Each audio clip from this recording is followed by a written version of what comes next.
السلام علیکم ورحمۃ اللہ وبرکاتہ۔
جی آگے پڑھنا ہے ہم نے حدیث نمبر 68۔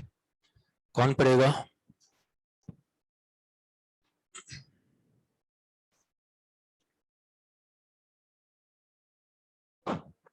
جی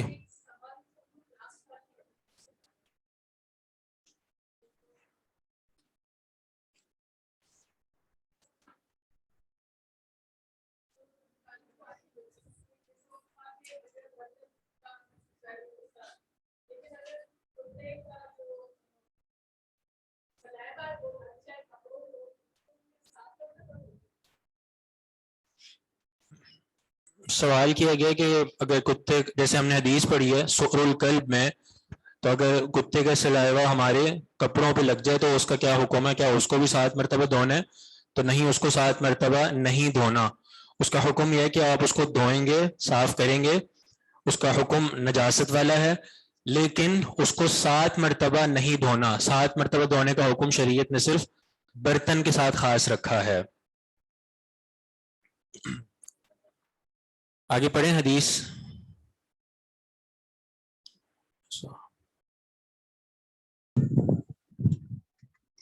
سؤر الحرة عن كبشة بنت كعب بن مالك أن أبا قتادة دخل عليها ثم ذكرت كلمة معناها فسكبت له وضوءا فجاءت هرة فشربت منه فأصغى لها الإناء حتى شربت.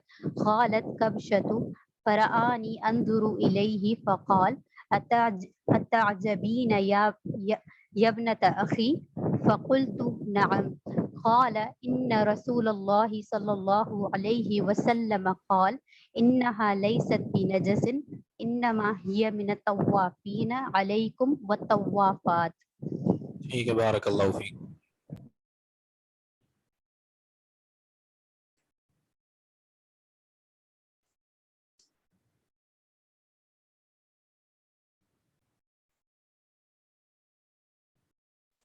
حدیث نمبر 66 میں احدن، اچھا احدن تابع کیوں آیا ہے؟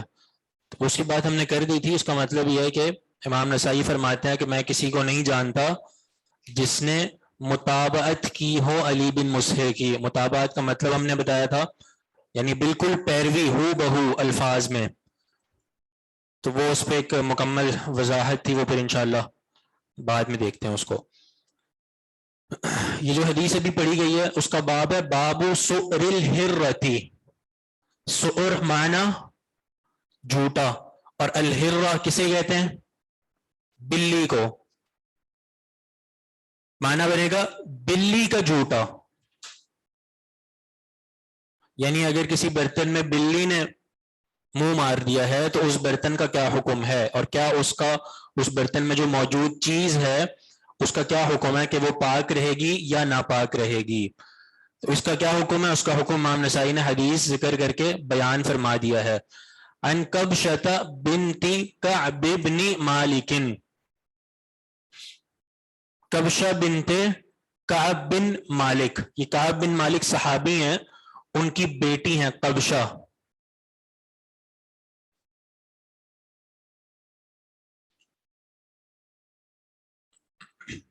وہ بیان کرتی ہیں ان ابا قتادہ دخل علیہا، کہ ابو قتادہ داخل ہوئے ان پر، ان کے گھر، کبشہ کے گھر، یعنی ابو قتادہ کبشہ کے گھر آئے. ابو قتادہ کبشہ کے کیا لگتے تھے؟ کون بتائے گا؟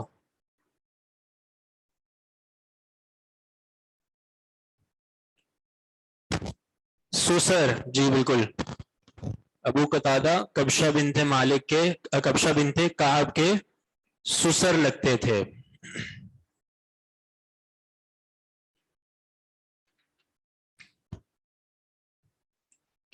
تو کہتی ہیں ان ابا قتادہ دخل علیہا، کہ ابو قتادہ داخل ہوئے ان پر، یعنی ان کے گھر آئے.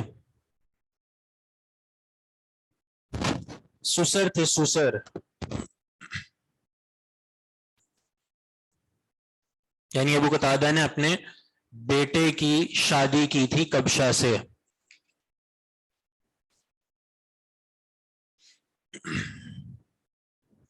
اور جو بیٹے تھے ان کا نام تھا عبداللہ.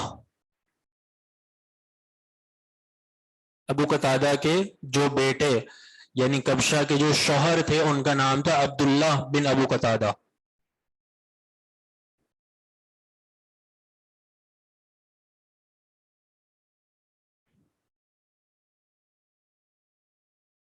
تو وہ کہتی ہیں کہ ان ابا قتادہ دخل علیہا، کہ ابو قتادہ داخل ہوئے ان پر، یعنی ان کے گھر تشریف لائے. ابو قتادہ کا نام پیچھے حدیث میں ہم نے بتایا تھا، ان کا نام تھا حارث بن ربعی. حارث بن ربعی ان کا نام پیچھے ہم نے بتا دیا تھا. ثم ذکرت کلمۃ معناها، پھر انہوں نے ایک بات کہی جس کا معنی یہ ہے جو آگے بیان کیا جائے گا.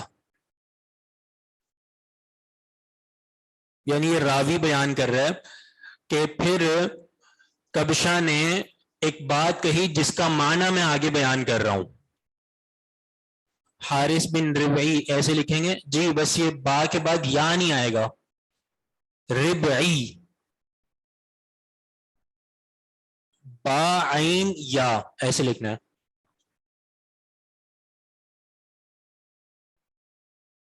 تو کہتے ہیں، راوی کہتے ہیں ثم ذکرت، پھر ذکر کیا کبشہ نے، کلمتن ایک بات، ایک کلمہ، معناها جس کا معنی یہ ہے، فسکبت له وضوءا،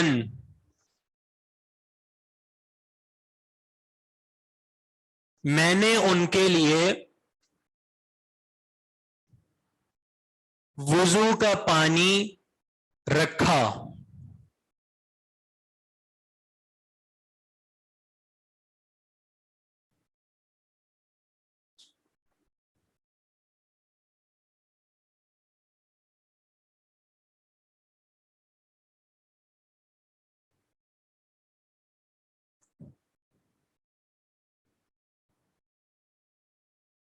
فسکبت، میں نے رکھا، لہو ان کے لیے یعنی ابو قتادہ کے لیے، وضوءا وضو کا پانی.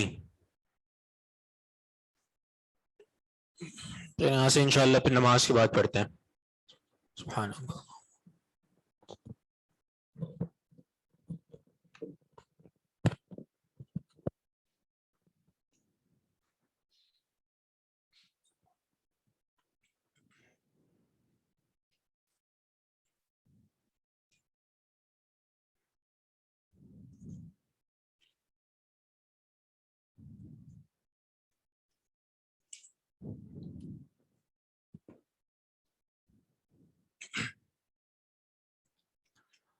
السلام علیکم ورحمۃ اللہ وبرکاتہ. الحمدللہ والصلاة والسلام علی رسول اللہ اما بعد. باب سؤر الحرہ، بلی کے جھوٹے کے بارے میں. حدیث ہم پڑھ رہے تھے کہ کبشہ بنت کعب بن مالک بیان کرتی ہیں ان ابا قتادہ دخل علیہا، کہ ابو قتادہ ان کے گھر آئے، داخل ہوئے، یعنی ان کے گھر آئے. اور ابو قتادہ نبی علیہ الصلوۃ والسلام کے معروف صحابی ہیں جن کا نام حارث بن ربعی تھا، اور یہ کبشہ کے سسر تھے، یعنی ابو قتادہ کے بیٹے جن کا نام کیا بتایا تھا؟ عبداللہ، وہ کبشہ کے شوہر تھے. تو جب گھر آئے ثم ذکرت کلمۃ معناها، انہوں نے ایک بات کہی، ایک کلمہ کہا، معناها، جس کا معنی یہ ہے جو آگے بیان کر رہے ہیں. یعنی اس بات کا مقصد یہ ہے کہ راوی جو آگے بات کرنے لگا ہے وہ اس بات کا معنی ذکر کر رہا ہے، اس بات کا معنی اپنے الفاظ میں ذکر کر رہا ہے.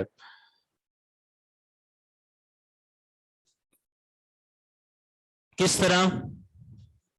فَسَكَبْتُ لَهُ وَضُوءً، میں نے ان کے لیے وضو کا پانی رکھا. سکبت، میں نے، جس کا ترجمہ ہم کر رہے ہیں میں نے رکھا. اصل میں جو سکب یسکب جو باب آتا ہے اس کا معنی ہوتا ہے بہانا، اس کا معنی ہوتا ہے بہانا، یعنی صب یصب. سکب یسکب کا جو لفظی معنی آتا ہے وہ ہے صب یصب، یعنی کوئی چیز بہا دینا.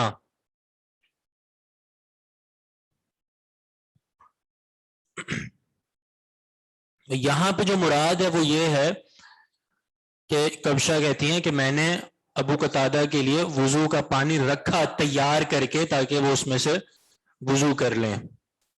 راوی کبشہ ہی ہے، جی ہاں راوی کبشہ ہی ہے، اور یہ ساری بات کبشہ ہی کی ہے، بس وہ ان کا جو شاگرد کہہ لیں یا کوئی راوی کہہ لیں جو ان کی اس بات کو اپنے معنی میں بیان کر رہا ہے. یعنی ضروری نہیں ہے کہ مکمل ایک ایک لفظ کبشہ والا ہو، ٹھیک ہے، ایک دو لفظ کی یعنی تبدیلی ہو جاتی ہے تو وہ اس کو بطور معنی کے ذکر کر رہے ہیں، اس طرح کہ کبشہ کی ہی بات ہے، اور یہ آگے روایت بھی کبشہ ہی کی ہے.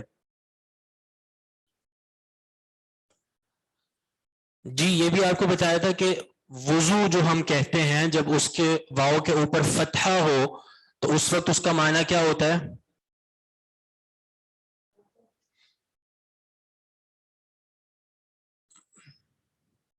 جی وضو کا برتن. اور جب واو کے اوپر ضمہ ہو یعنی وضو تو اس وقت معنی ہوتا ہے وہ عمل جو ہم کرتے ہیں، مکمل وضو کرنا، جب واو پر ضمہ پڑی جائے. اور جب واو کے نیچے کسرہ پڑی جائے ودو تو اس وقت معنی ہوتا ہے وہ پانی جس سے وضو کیا جائے.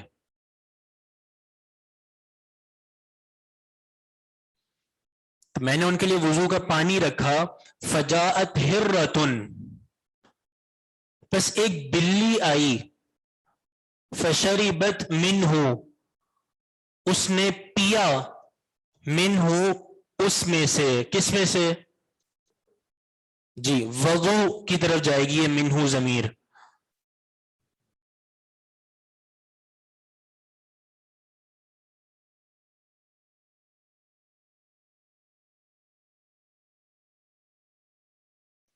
فصبہ میں صاد ہے، کہاں ہے صبہ؟ وہ جو سکبہ کا معنی میں بتا رہا تھا صبہ، تو وہ یعنی عربی میں ہی معنی، یعنی اس طرح ہوتا ہے نا کہ آپ عربی کا کوئی لفظ بتا رہے ہوتے ہیں اور اس لفظ کو کسی اور عربی آسان لفظ سے بتا دیں، تو یہ اس طور پہ ہے کہ سکبہ کا آسان عربی میں معنی ہوگا صبہ صاد کے ساتھ، جس کا معنی ہوتا ہے بہا دینا. وضو والی بات ریپیٹ کر دیں. وضو والی بات یہ تھی کہ وضو کے اوپر واو کے اوپر جب پیش ہو تو اس وقت معنی ہوتا ہے عمل وضو، یعنی جو عمل کیا جاتا ہے وضو کا. چہرے اور پاؤں اور ہاتھوں کا دھونا اس کو کہتے ہیں وضو. واؤ کے اوپر ضمہ پیش, اور واؤ کے اوپر جب فتحہ ہو زبر ہو تو اس وقت معنی ہوتا ہے وہ برتن جس میں وضو کا پانی رکھا جائے, اور واؤ کے نیچے جب کسرہ ہو زیر ہو تو اس وقت معنی ہوتا ہے وہ پانی جس سے وضو کیا جائے.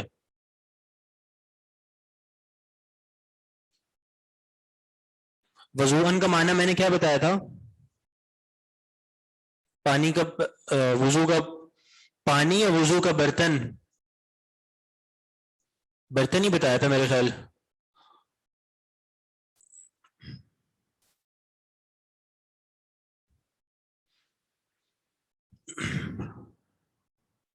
بہرحال فجاءت ہرۃ ایک بلی آئی. چلیں پانی اگر بتایا تو اس کو صحیح کر لیں, برتن کر لیں. فجاءت ہرۃ ایک بلی آئی, فشربت منہ اور اس نے پیا, منہ اس میں سے, یعنی اس وضو میں سے, اس وضو کے برتن میں سے پیا. فأصغى لها الإناء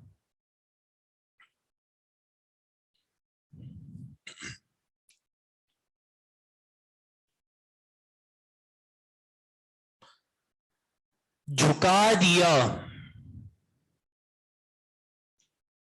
انہوں نے, کنہوں نے؟ ابو قتادہ نے. اصغا جھکا دیا ابو قتادہ نے, لہا اس بلی کے لیے, الاناء برتن کو.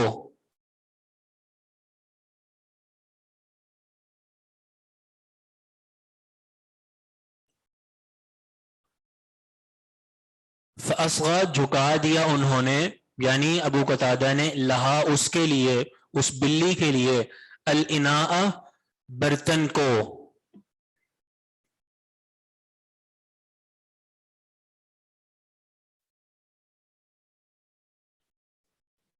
حتی شربت,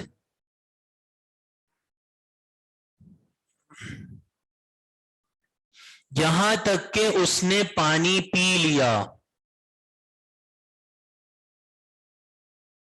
یہاں تک کہ اس نے پانی پی لیا.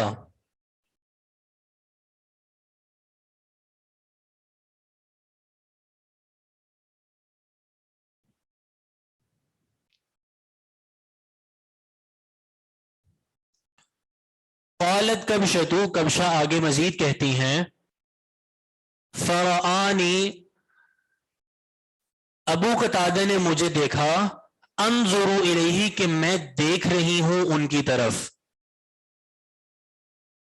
معنی اس بات کا یہ کہ ابو قتادہ نے کبشہ کو دیکھا کہ کبشہ بڑے غور سے ابو قتادہ کو دیکھ رہی ہیں اور بڑے حیرانی کے ساتھ دیکھ رہی ہیں کہ یہ ابو قتادہ کیا کر رہے ہیں.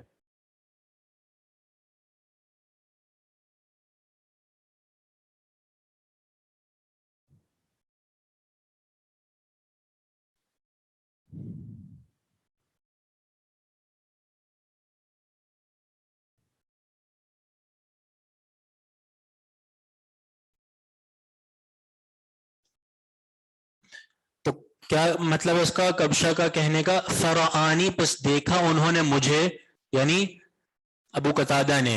رآ فعل ہے, اس میں ہوا ضمیر فاعل ہے اس کا جو ابو قتادہ کی طرف جا رہی ہے, اور نی ضمیر یہ مفعول ہے, یعنی یہاں پہ فرآنی میں فعل فاعل مفعول تینوں موجود ہیں. رآ دیکھا انہوں نے, نی مجھے, کیا دیکھا؟ انظر الیہ, کہ میں ان کی طرف دیکھ رہی ہوں, یعنی ابو قتادہ کی طرف میں دیکھ رہی ہوں اور بڑی حیرانی کے ساتھ کہ آپ یہ کیا کر رہے ہیں. فقالا, تو ابو قتادہ نے کہا, اتعجبین یبنۃ اخی,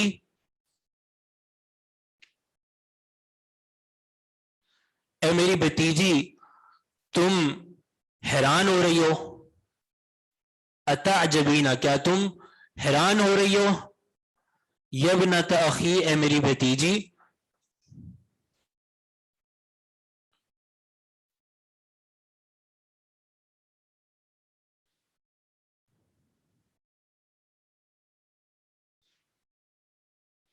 فقلت, تو میں نے کہا, نعم, جی ہاں, میں حیران ہو رہی ہوں کہ آپ بلی کو پانی پینے دے رہے ہیں اور اس کو منع نہیں کر رہے.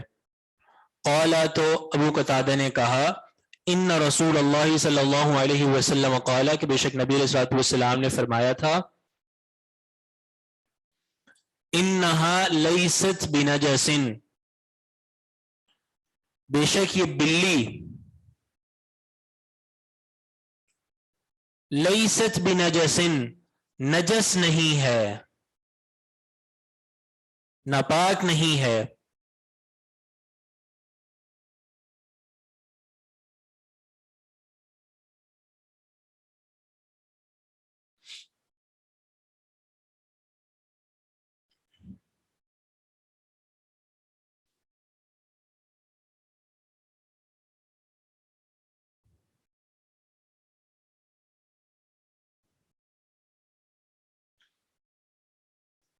انہا بے شک یہ لیست بنجس ناپاک نہیں ہے، انما ہی من الطوافین علیکم والطوافات، بے شک یہ تو من الطوافین طوافین میں سے ہے، علیکم تم پر، والطوافات اور طوافات میں سے ہے.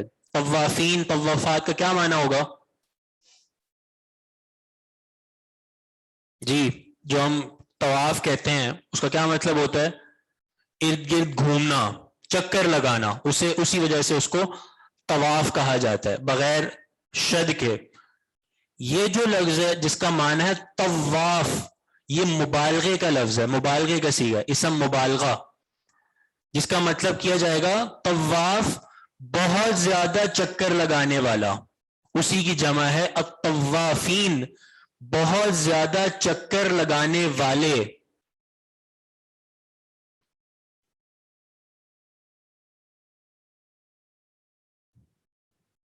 تو انما ہی بے شک یہ تو من الطوافین علیکم تم پر بہت زیادہ چکر لگانے والوں میں سے، والطوافات اور بہت زیادہ چکر لگانے والیوں میں سے ہے.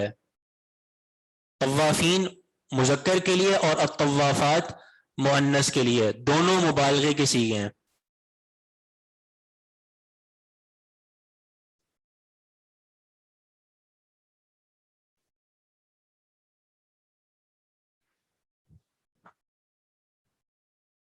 یہاں تک حدیث کا ترجمہ سمجھ آ گیا؟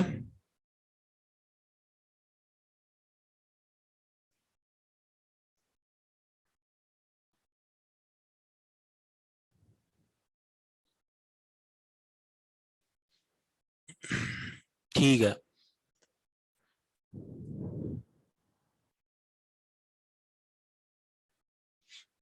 ایک مرتبہ جلدی سے ریپیٹ کر دیتے ہیں. کبشہ بنت کعب بن مالک کہتی ہیں ان ابا قتادہ دخل علیہا، کہ ابو قتادہ ان پر داخل ہوئے یعنی ان کے گھر آئے. ثم ذکرت کلمۃ معناها، یہ کراوی کی بات ہے کہ پھر کبشہ نے ایک بات کہی جس کا معنی یہ ہے جو آگے مکمل حدیث بیان کی جا رہی ہے. فسکبت له وضوءا، کہ کبشہ کہتی ہیں کہ میں نے ان کے لیے وضو کا پانی رکھا، وضو کا برتن رکھا. ٹھیک ہے، تصحیح کر لیں، میں نے ان کے لیے وضو کا برتن رکھا. فجاءت ہرۃ، تو ایک بلی آئی. فشربت منہ، تو اس نے اس میں سے پیا، اس برتن میں سے. فاصغى لها الاناء، بس جھکا دیا ابو قتادہ نے اس کے لیے، اس بلی کے لیے، الاناء برتن کو. حتی شربت، یہاں تک کہ اس نے پانی پی لیا. قالت کبشہ، کبشہ کہتی ہیں فرآنی، ابو قتادہ نے مجھے دیکھا، انظر الیہ، کہ میں ان کی طرف دیکھ رہی ہوں بڑی حیرانی کے ساتھ. فقال، تو ابو قتادہ نے کہا اتعجبین یا ابنۃ اخی، کیا آپ حیران ہو رہی ہیں، کیا آپ تعجب کر رہی ہیں، یا ابنۃ اخی، اے میری بھتیجی. فقلت، تو میں نے کہا نعم، جی ہاں میں حیران ہو رہی ہوں. قال، تو انہوں نے ابو قتادہ نے کہا ان رسول اللہ صلی اللہ علیہ وسلم قال، بے شک نبی علیہ الصلوۃ والسلام نے فرمایا تھا انہا لیست بنجس، بے شک یہ بلی لیست بنجس ناپاک نہیں ہے. انما ہی، سوائے اس کے نہیں یہ تو، یا پھر بے شک یہ تو من الطوافین علیکم والطوافات، تم پر بہت زیادہ چکر لگانے والوں اور چکر لگانے والیوں میں سے ہے. یہ لفظی ترجمہ ہے اس حدیث کا. اب آتے ہیں حدیث کے اس مسئلہ اور معنی جو بتایا گیا ہے اس کی طرف. اللہ کے رسول صلی اللہ علیہ وسلم کی جو حدیث بیان کی گئی ہے جس میں اللہ کے رسول نے بلی کے تعلق سے یہ فرمایا تھا کہ انہا لیست بنجس، کہ یہ بلی ناپاک نہیں ہے. ناپاک نہیں ہے کا مطلب یہ کہ اس کا جھوٹا اگر وہ استعمال کر لے تو وہ ناپاک نہیں کہلائے گا، بلکہ اس کو پاک کے حکم میں ہی رکھیں گے، کیونکہ بلی خود پاک ہے، بلی خود نجس نہیں ہے، اس کی استعمال کردہ چیز بھی نجس نہیں ہوگی. آگے پھر اللہ کے رسول نے اس نجس کے نہ ہونے کی وجہ بتائی ہے. اللہ کے رسول نے آگے اس نجس کے نہ ہونے کی وجہ بتائی ہے، اور یہ وجہ بہت اہم ہے. اس کو علماء نے ایک بہت اہم علت اور وجہ قرار دیا ہے. وہ کیا وجہ ہے کہ اس کو نجس کیوں نہیں قرار دیا گیا؟ کیونکہ بلی بہت زیادہ تم پر چکر لگانے والوں میں سے ہے. مطلب اس بات کا یہ ہے کہ تمہارے گھر میں بہت زیادہ چکر لگاتی ہے بلی، گھر میں بہت زیادہ چکر لگاتی ہے. تو اس کا تعلق ان سے ہے جو تمہارے گھروں میں عام آتے جاتے رہتے ہیں اور بہت زیادہ چکر لگاتے ہیں. تو جب بلی کا تعلق طوافین میں سے ہے، بہت زیادہ گھروں میں آنے والی جو ایک جانور ہے یہ، تو جب اس کا تعلق طوافین میں سے ہے تو اسی وجہ سے اللہ تعالیٰ نے اور شریعت نے بلی کے جھوٹے کو نجس نہیں کیا. کیوں؟ اگر نجس کر دیتے تو انسان کو کتنی تکلیف ہوتی، کتنی مشکلات ہوتی، پھر تو ہمارے گھر کی کوئی چیز بھی پاک رہتی ہی نہ، کیونکہ بلی تو ہمارے گھر کا ایک حصہ ہے. اور کبھی کبھار تو ہم کم مالک لگتے ہیں، بلیاں زیادہ مالک لگتی ہیں. مطلب بہت زیادہ بلیاں جو ہیں وہ ہمارے گھروں میں آتی جاتی رہتی ہیں اور بہت زیادہ ہماری چیزوں کو استعمال کرتی ہیں. تو اگر ان کے استعمال کو نجس قرار دے دیا جاتا، ناپاک قرار دے دیا جاتا، تو مانا اس میں بہت تنگی ہو جاتی امت کے لیے. اسی تنگی کو ختم کرنے کے لیے شریعت نے اس کو ناپاک نہیں رکھا بلکہ اس کو پاک رکھا ہے. یہ وجہ ہے اس کے نجس نہ ہونے کی کہ انما ہی من الطوافین.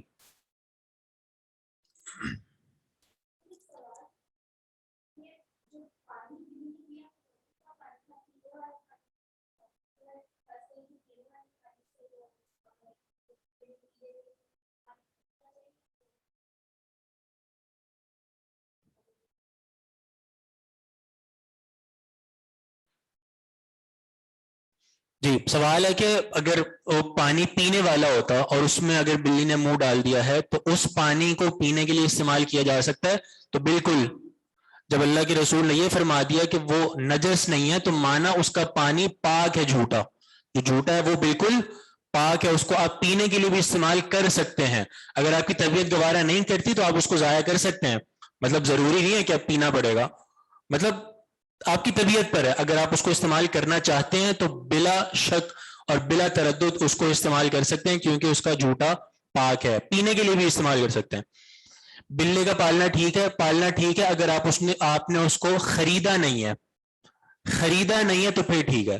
خرید کر پالنا ٹھیک نہیں، کیونکہ اللہ کے رسول کی حدیث ہے نہا عن بیع السنور، کہ اللہ کے رسول نے بلی کے خرید و فروخت سے منع کیا ہے. ایسی آپ کے گھر میں آگے کہیں سے اور آپ نے اس کو پال لیا تو پھر ٹھیک ہے. اگر وہ گندا جانور کھا کر ہے، اس کا منہ دیکھنے سے معلوم ہوتا اور منہ ڈالے پانی میں، پھر کیا حکم ہے؟ تو پھر اس پانی کے ناپاک ہونے کا حکم بلی کی وجہ سے نہیں ہے بلکہ اس نجس کی وجہ سے، اس ناپاکی کی وجہ سے جو وہ کھا کر آئی ہے. اور آپ کو یقیناً پتہ ہے، بالیقین اور بالجزم پتہ ہے کہ یہ کہیں سے نجس چیز کھا کے آئی ہے اور اس وجہ سے اس نے ہماری چیز خراب کر دی ہے. تو اب اس چیز کی وجہ سے اس کو ہم ناپاک کہیں گے، بلی کی وجہ سے اس کو ناپاک نہیں کہیں گے. اور یہ معنی بھی یقین پر ہے کہ آپ کو یقین ہو. لیکن دل تو نہیں مانتا استعمال کرنے کے لیے، بلی کا جھوٹا استعمال کرنے کے لیے، تو وہ بات میں نے بتا دی. اگر آپ کا دل نہیں مانتا تو آپ اس کو بالکل استعمال نہ کریں. یعنی ایک شرعی حکم بتایا گیا کہ اس کا جھوٹا پاک ہے. آپ کو یہاں پہ کوئی کچھ زور زبردستی نہیں کی جا رہی کہ اس کو استعمال کرنا پڑے گا، نہیں. ایک شرعی حکم ہے کہ اس کا جھوٹا پاک ہے، اس کو استعمال کر سکتے ہیں، اگر طبیعت نہیں چاہ رہی تو نہ کریں۔ کس صحابی نے بتائی ابو قتادہ کو یہ حدیث؟ ابو قتادہ خود راوی ہیں، خود بیان کر رہے ہیں۔ بلے کا پالنا ٹھیک ہے، یہ بات ہو گئی۔ کیا یہ حدیث مقطوع کہلائے گی؟ نہیں، مقطوع نہیں ہے، مرفوع حدیث ہے، اللہ کے رسول سے بیان کر دی گئی ہے، انہا لیست بنجس۔ کچرے میں جائے ہے بلی، یہ بات بھی ہو گئی ہے، کچرا کنڈی میں جائے اور پھر وہ منہ مارے، تو یہ بات ساری میں نے بتا دی کہ اگر آپ کو یقیناً پتہ چل جائے کہ واقعتاً اس کے منہ پہ گندگی لگی ہوئی ہے جس کی وجہ سے ہمارا پانی یا ہماری کوئی اور چیز خراب ہو گئی ہے، تو پھر اس کو نجس کہیں گے، کہ آپ کو بالیقین پتہ چل گیا۔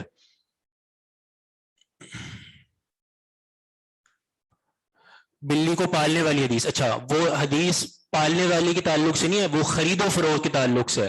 نہا عن بیع السنور، السنور یعنی بلی، اس کو اس کی خرید و فروخت سے اللہ کے رسول نے منع فرمایا۔ کبشہ ابو قتادہ کی بھتیجی بھی تھی، ایسا کوئی ذکر نہیں ملتا، یہ عرب کی عادت ہوا کرتی تھی کہ وہ کسی بھی اپنے چھوٹے کو بھتیجا یا بھتیجی کہہ دیا کرتے تھے، تو ضروری نہیں کہ ان کی بھتیجی بھی تھی۔ یہ تو ملتا ہے کہ وہ ان کی بہو تھی، لیکن ان کی بھتیجی ہونا یہ ایسا ملتا نہیں ہے۔ ہرہ اور حریرہ میں کیا فرق ہے؟ ہرہ جو ہے وہ ہرہ ہے اور حریرہ حریرہ ہے۔ ہرہ بلی کو کہتے ہیں، حریرہ اس کی تصغیر ہے، مصغر ہے اس کا، ایک نسبت کے طور پہ حریرہ کہا جاتا ہے۔ ابو قتادہ صحابی تھے؟ نہیں، ابو قتادہ صحابی نہیں، ابو قتادہ صحابی تھے، تابعی نہیں تھے، ابو قتادہ صحابی ہیں، تبھی تو اللہ کے رسول سے بیان کر رہے ہیں۔ USA میں خریدتے ہیں، خریدنی پڑتی ہے، خریدنی پڑتی ہے مطلب ضروری ہے کہ اگر آپ USA میں رہ رہے ہیں تو آپ بلی پالیں؟ نہیں، خریدنا تو ٹھیک نہیں ہے نا، خریدی نہیں جا سکتی۔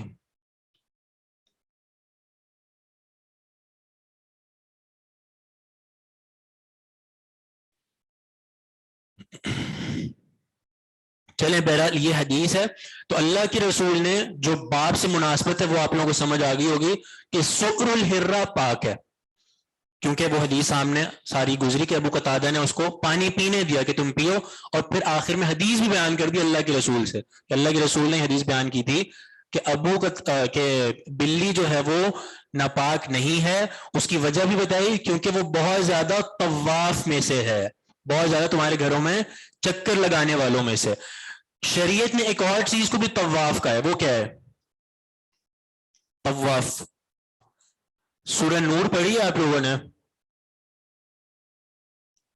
سورہ نور میں اللہ تعالیٰ نے ایک جگہ پہ فرمایا طوافون علیکم بعضکم علی بعض،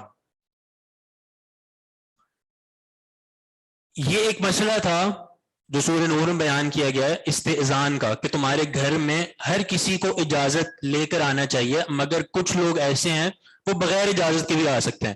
ان میں سے ایک چیز، ایک صنف جنہیں کہا گیا ہے وہ ہے غلام، کہ تمہارے جو غلام ہیں جو تمہارے گھر میں کام کاج کرتے ہیں وہ بغیر اجازت کے تمہارے گھر میں آ سکتے ہیں، ان پہ کوئی گناہ نہیں ہے، مگر کچھ اوقات بتا دیے کہ ان اوقات میں اگر آئیں تو اجازت لیں، ان اوقات کے علاوہ یعنی جب بھی وہ چاہیں تمہارے گھروں میں آ سکتے ہیں، اس میں کوئی ان پر گناہ نہیں ہے، نہ ہی تم پر گناہ ہے۔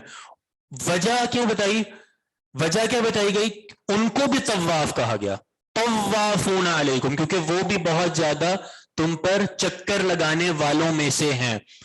بہت زیادہ چکر لگانے کی وجہ سے شریعت نے حکم میں آسانی کر دی ہے کہ بھئی گھر میں جو بھی آئے گا اجازت لے گا، لیکن چونکہ غلام اور ماتحت بہت زیادہ گھروں میں آتے ہیں، بار بار اجازت لینا اور تمہارا اجازت دینا اس میں بڑی مشکل ہو سکتی ہے، تو کچھ اوقات بتا دے کہ ان اوقات میں اجازت لیں گے، باقی جو ان اوقات کے علاوہ ہیں تو وہ کبھی بھی تمہارے گھروں میں آ سکتے ہیں۔ تو یہ شریعت کی ایک حکمت اور ایک وجہ ہے جس کو علماء نے بڑی اہمیت دی ہے، اور اس وجہ سے بہت سے مسائل حل کیے ہیں، بہت سے مسائل حل کیے ہیں اس وجہ سے، کہ جہاں کوئی مشکل ہوتی ہے شریعت وہاں پہ آسانی کر دیتی ہے۔ یہاں بھی مشکل ہو رہی تھی، اگر بلی کے جھوٹے کو ناپاک کہے تو بہت مشکل ہوتی، آسانی کر دی گئی کہ اس کا جھوٹا پاک ہے۔ غلاموں کے تعلق سے بھی یہی کہ ان کے لیے بہت مشکل ہوتی بار بار اجازت لینا اور تمہارا اجازت دینا، تو آسانی کر دی کہ ان کے لیے استئذان نہیں ہے، بار بار اجازت لینا نہیں ہے، وہ تمہارے گھروں میں ایسے بھی آ سکتے ہیں۔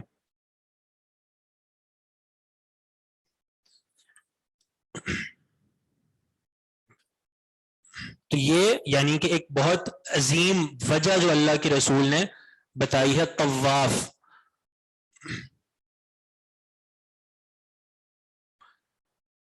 اور اسی وجہ سے علماء نے ایک بڑا عظیم اصول بنایا ہے، بہت عظیم اصول ہے، وہ یہ ہے، امام شافعی رحمہ اللہ نے یہ اصول ذکر کیا ہے،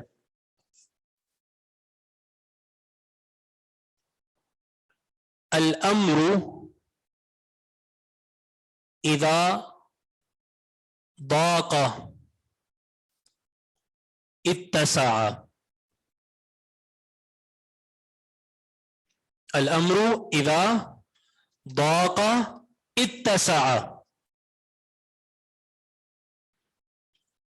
امام شافعی، اس اصول کا تعلق ویسے اصول فقہ سے ہے جو آپ لوگ آگے پڑھیں گے، یا شاید اس سال بھی پڑھ رہے ہیں اصول فقہ۔ اچھا، پہلے تو نوٹس ہوا کرتے تھے دوسرے سال میں،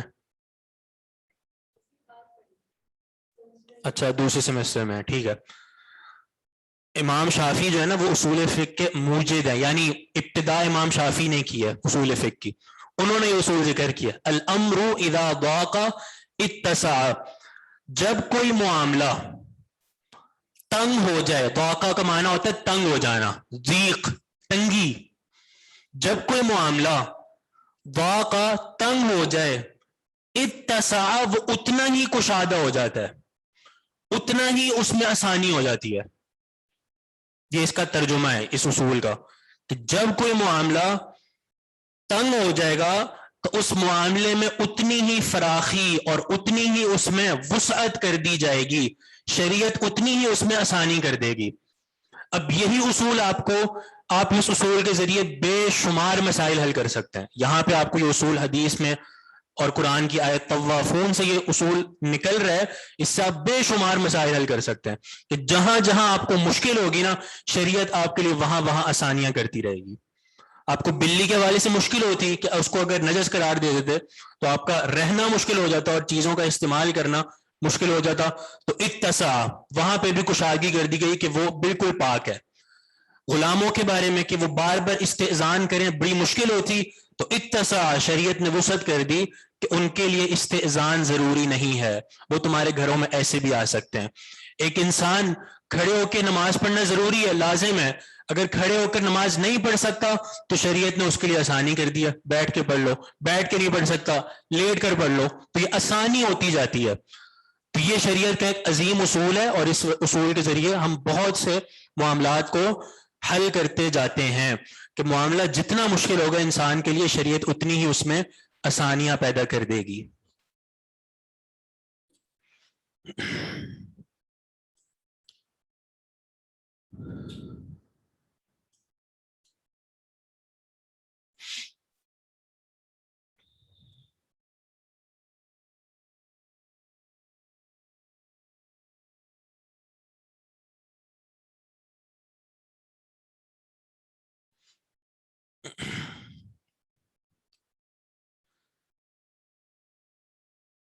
جنرلی اس کو زندگی میں بھی لے سکتے ہیں، یعنی اس کا تعلق ویسے احکام سے ہے، ٹھیک ہے، یعنی جو ہمارے شرعی احکام ہے اس کا تعلق ان احکام سے ہے۔ جو ہماری زندگی کے معاملات ہیں نا، یا جیسے قضاء اور قدر کے معاملات ہیں، بس اوقات یہ وہاں پہ بھی اصول ذکر کیا جاتا ہے، تو اس کو بطور اصول وہاں ذکر نہیں کر سکتے۔ جیسے بہت سے احباب اس طرح کرتے ہیں کہ ان کے لیے کوئی مشکل ہو گئی، ٹھیک ہے، اور پھر اس مشکل کے بعد آسانیاں کر دی گئیں، ٹھیک ہے، تو یہ اصول بالکل شریعت کا ہے، اور اس کے لیے تو قرآن کی نص موجود ہے نا، آپ کو اس اصول کی طرف جانے کی ضرورت ہی نہیں ہے۔ الامر اذا ضاق اتسع، یعنی قضاء اور قدر کے جو معاملات ہیں ان کے لیے بات کر رہا ہوں، اور وہ کیا ہے، ان مع العسر یسرا، فان مع العسر یسرا، ان مع العسر یسرا، ہر مشکل کے بعد آسانی ہے. اس کا تعلق ہے قضاء اور قدر کے معاملات سے, جو ہمارے یعنی زندگی میں مشکلات آتی ہیں, پھر ان مشکلات کے بعد آسانیاں ہوتی ہیں.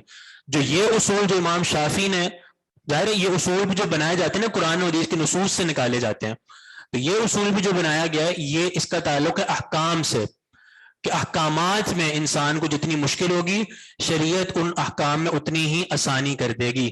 الامر اذا ضاق اتسع, اتنا ہی آسان کر دے گی. جی بالکل یہی معنی ہے اس کا. ٹھیک ہے انشاءاللہ اگلی کلاس میں باقی پڑھیں گے پھر. سبحانک اللہم و بحمدک اشہد ان لا الہ الا انت